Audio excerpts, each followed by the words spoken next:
and thank you for attending our Uncovering Jack's documentary screening, which is also our kickoff event for Media Week by the UNF Department of Communication.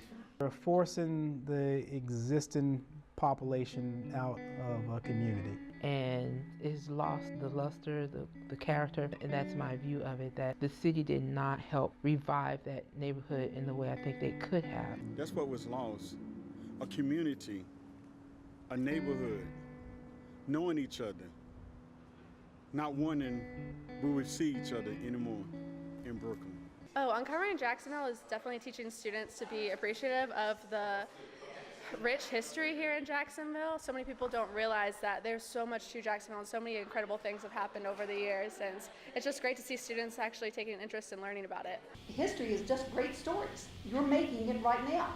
So get involved in some of these great projects, and those of you who are actually filming, fantastic.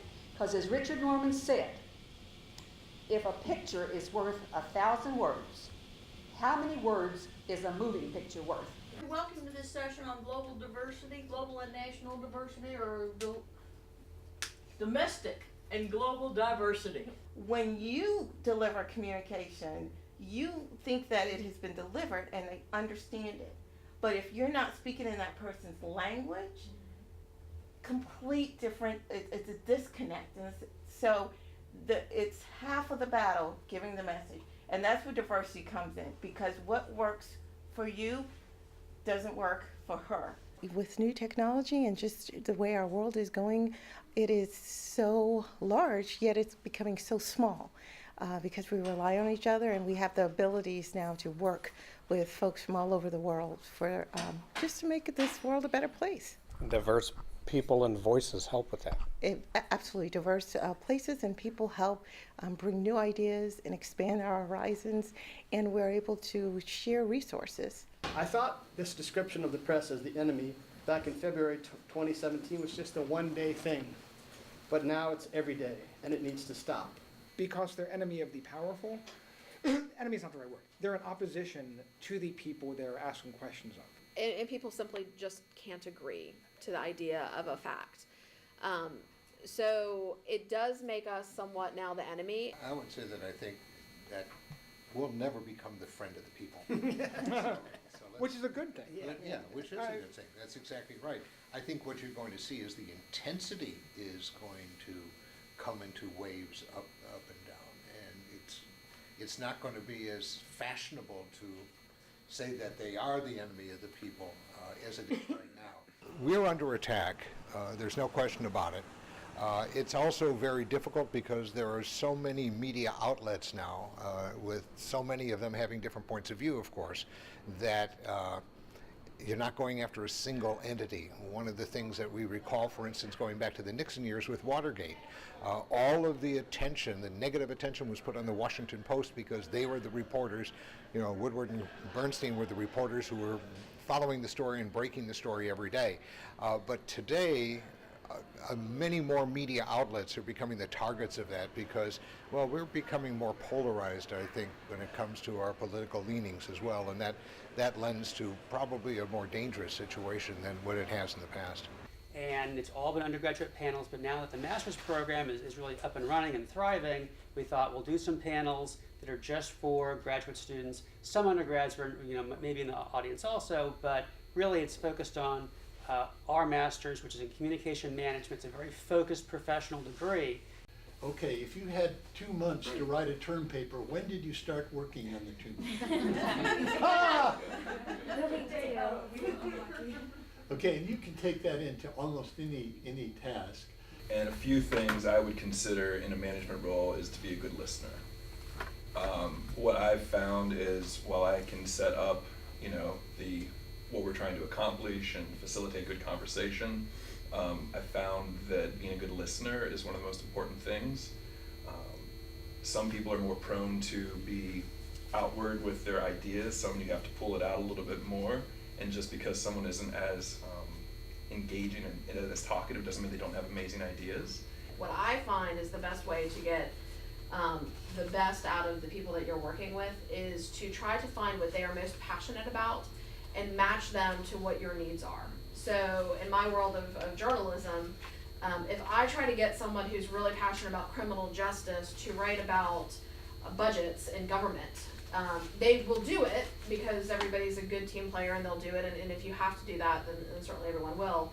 But if instead I can try to match them more what their strengths are, they will feel better about what they do, they'll do better, you'll get the best stuff, they'll bring more to the table, their own ideas, and not something that's just a trickle down.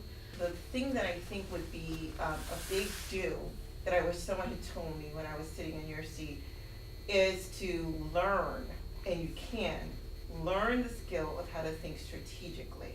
Journalism is a fascinating career, and it's a great time to be in it because it is more essential, more necessary to have great journalism in our country than ever before. And so to have strong managers is incredibly important. In addition to being competent and having skills and all that stuff, is passion.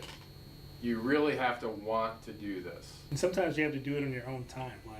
And if you aren't organized and you don't know how to prioritize, you will drown in things to do. I work 6 days a week. Wednesday's my only off day of the week during football season. Somebody could watch me on TV and be like, that guy sucks. How did he get a job?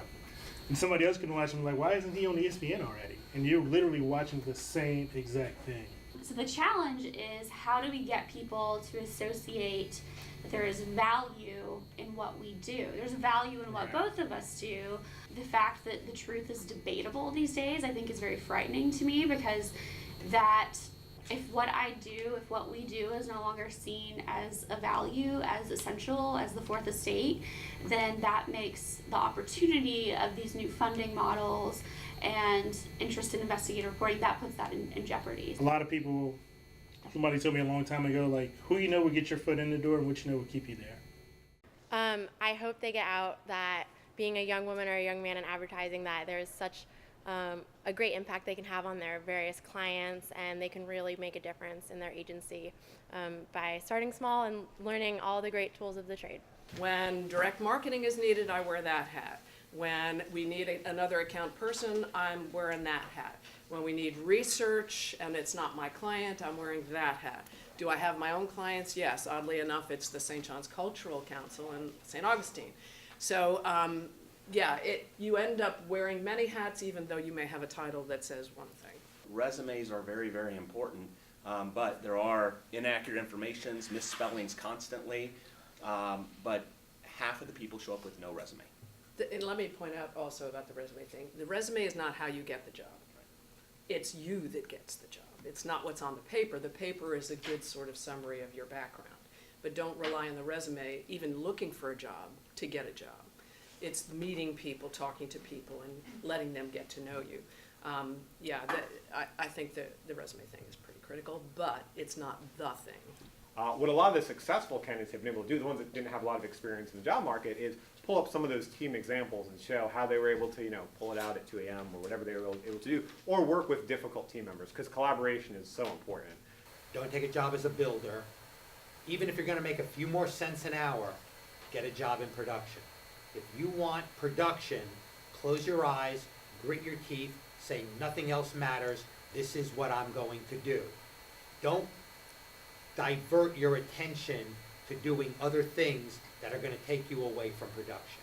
You'll go out and buy your first DSLR camera and get to where you understand lenses and light temperatures and white balances and framing and composition, because you had this camera around to help you get to understand how cameras work. But then you figure out that all cameras work that way. So when you've got to upgrade, one thing that I've been doing is that instead of going out and buying a camera that I currently can't afford, I rent the camera and bill it back to the job. Probably 75% of your time on a project is going to be spent in pre-production. Shooting, the editing, the delivery, maybe 25% of your time.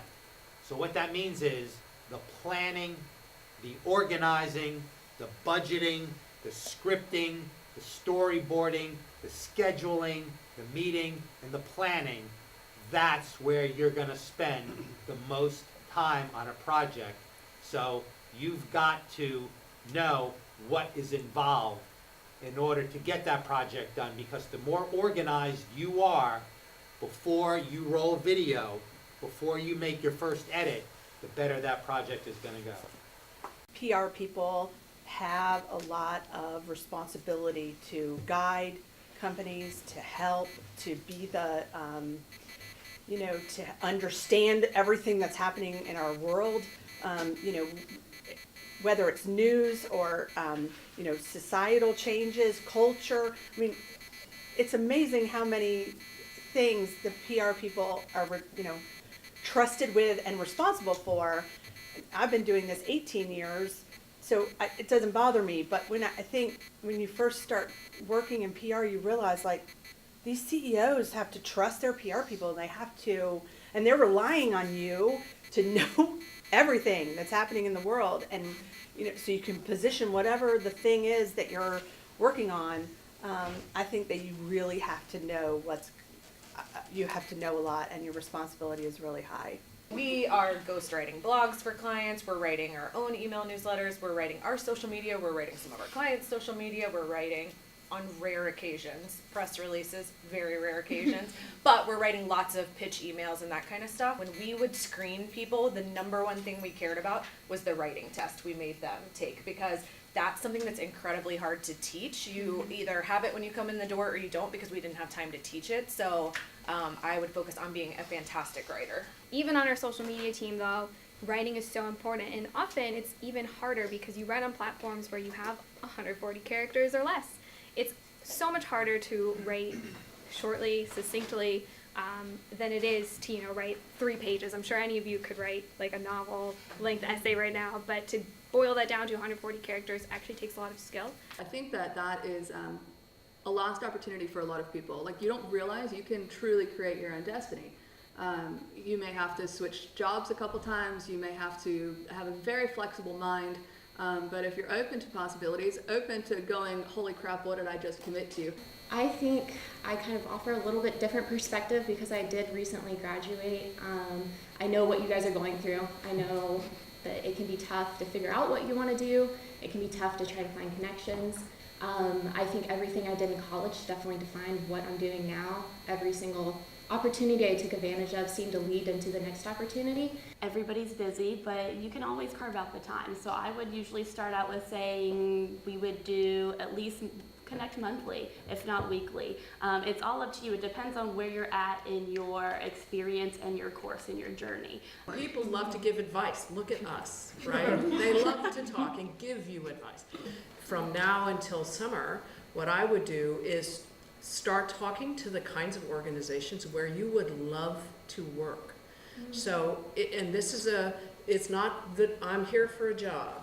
You're communicating with someone whose name you got, hopefully from someone else. It could be a family member, it could be somebody that already knows you, that you've asked for advice. But the whole concept of this is asking for advice. It's not going to ask for a job. Nobody's perfect. In this world, we're always continuing to learn, and it's always great to have someone who's unbiased, who has a third-party perception of the situation that you can go to and ask questions. So finding a mentor is going to be really, really helpful in you getting the competitive edge over your peers. There's a lot of people out there who are very qualified for jobs, and what you need to do to set yourself apart is you need to have an insider. You need someone who you can go to and ask questions, and you can get that insider information. We welcome all of you to the Herbert Center. We have a wonderful agenda today with several panelists from the Jacksonville area who work in social media and digital marketing, who are here to share their insights on the current state of social media. Come 2020, we're going to have more daily interactions with chatbots than we're on spouse. But like I said, I've found that it's really gone to Instagram as far as getting our message out there effectively. So one of the things when you go into a social media platform like Twitter, for example, and you look at your analytics, they do a very good job of making it also very exciting, and it feels like so much is going on, and everyone's looking at your stuff. And one of the metrics that will always show up because it's the biggest number is how many people saw your post, which is totally meaningless. But so it's just one thing to keep in mind. If you ever look at those platforms, you really have to understand what's meaningful for your business. Because again, their goal is to make it feel like a lot's going on to get you to post more, especially that Facebook thing. Just $5 more. Start there and just promote your post. But we need to pay attention to to the micro metrics that takes a human being to make that exchange. On the day-to-day, like I had one agent come to me, he wasn't getting any showings, we boosted it. He had 5 showings because it was blowing up on Instagram. It had 160 likes, this little condo, and then he had 5 showings the next day. So I see it working in different ways. For us, engagement is, that's what we're looking at for our audience, to see what works best, what doesn't resonate so well. And then of those engagement metrics, shares, that's the mother of all metrics for us.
I think it's jewelry, so if you want to look at it.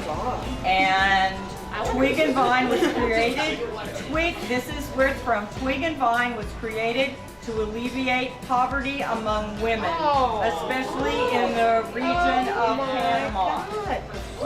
I knew you'd love it. That is beautiful. And there should be one other piece too. Oh my God. There's should be like a bracelet too as well. And we knew you'd like it because the part of the proceeds go to help people in poverty. You know me. I know.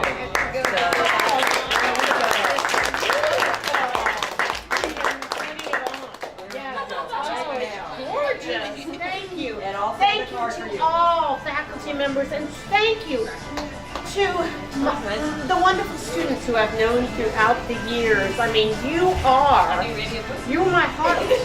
You are the reason that I have been here 25 years. People ask me, what is it about being a faculty member that has made you stay there 25 years, that you love? And in truth, it is the students. It is the relationship that I have forged with you guys. You are my heart. So thank you. Thank you.